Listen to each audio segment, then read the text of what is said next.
All right, time for our first Argonaut Weekly interview of the week. We're outballed along with head softball coach Tami Cyr. Bit of a tough week for softball. They went 1-5 at the EC Triton Spring Invitational down in Clearwater. Coach, before we talk about the weekend, the victory over Lynn on Friday night, I believe it was, your 900th career coaching victory.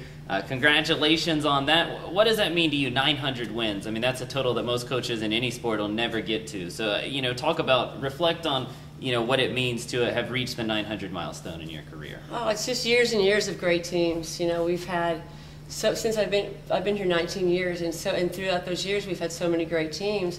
And back in the day when we could play a lot of games, whenever you win 50 a year, sure, it's not hard for them to start tallying up. So right. I'm humbled. I'm glad to be in it this long, to have got that milestone.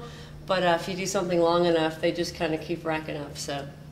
This weekend, a bit of a tough weekend. You guys, coming off of a 4-0 start to the season, lost 5 of 6, but you hadn't played in 2 weeks. Kind of an interesting schedule. A lot of the teams you were playing had already played in 3 separate weekends. You guys had only played in 1. Do you feel like there was maybe a little rust going into the weekend that kind of kept you guys from reaching the goals you had for the tournament? Yeah, I think so. And and two, something we'll never do again. We jumped on the bus at 5 o'clock in the morning. Right. And got there, jumped off the bus, were in the hotel for 30 minutes, and then went out and prepared to play. Right. And we just weren't on all cylinders at all. It was not the same team that played the first 4 games of the season.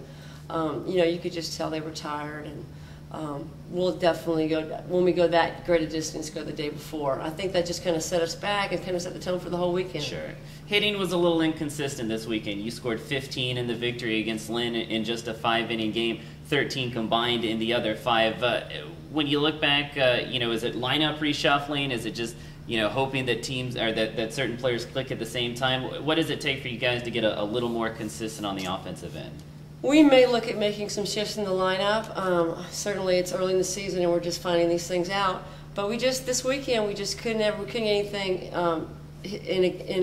so we couldn't string anything out. Sure. We'd get a hit here and a hit there, and just couldn't get back-to-back hits. I mean, we still had 5 kids hitting over 300, which is a great average. But yeah, we just we got outplayed, we got outpitched, and we got out-hit this weekend. And the harder we tried, the worse it got. The kids certainly. You would think a team going 1-5 would have given up. Mm-hmm. They didn't. I mean, they certainly were trying their best, and that's all I can ask from them. We just didn't quite have it this weekend.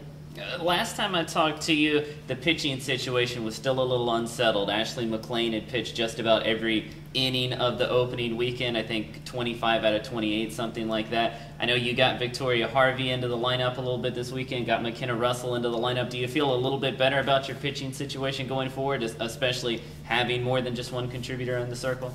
Yeah, we do. McKenna contributed a lot this weekend, although she lost both her games. She threw really well. I mean, if we would have hit behind her, mm-hmm. We would have certainly won those games, obviously. But yes, McKenna did have a good outing. Tori's was brief. She's still sick and not really 100% mm-hmm. yet. Yes, I do feel better about our pitching staff. Valdosta State comes in this weekend, defending national runner-ups, #1 in the nation according to the NFCA. You guys started the season with a peak, then you kind of hit a valley this weekend. I got to think, though, that perhaps that could lead to another peak this weekend. What does it take to it split or perhaps even take the doubleheader from Valdosta? Well, absolutely. We have a whole week of practice, and we're going to go hard. I mean, we're going to work on every facet that we need to work on. And Valdosta will be tough. They always will be. But we're excited about it, and we're optimistic about it. And, who knows? It's a game, right? And anybody can win on any given day. So we're looking at taking both those games from Valdosta State. We're very capable of doing so if we played our potential. And you guys have had recent success against Valdosta. It's not like it's been a particularly one-sided series, so I know that the girls have got to be confident going in that they can hang with VSU. Yeah, and they really want to beat VSU. It's one of those teams that you love to beat, I mean, of course, being #1 in the nation, everybody wants to beat you, but we have a kind of an inner rivalry with them. And it's a sweet victory when we do beat them. Certainly looking forward to it. GSC season gets started for the softball team this weekend. The #1 team in all of Division II, Valdosta State, comes to Pensacola. Certainly hope everybody comes out to watch the Argonauts in action. If you can't be there to watch the games live, be sure to listen live right here at GoArgos.com.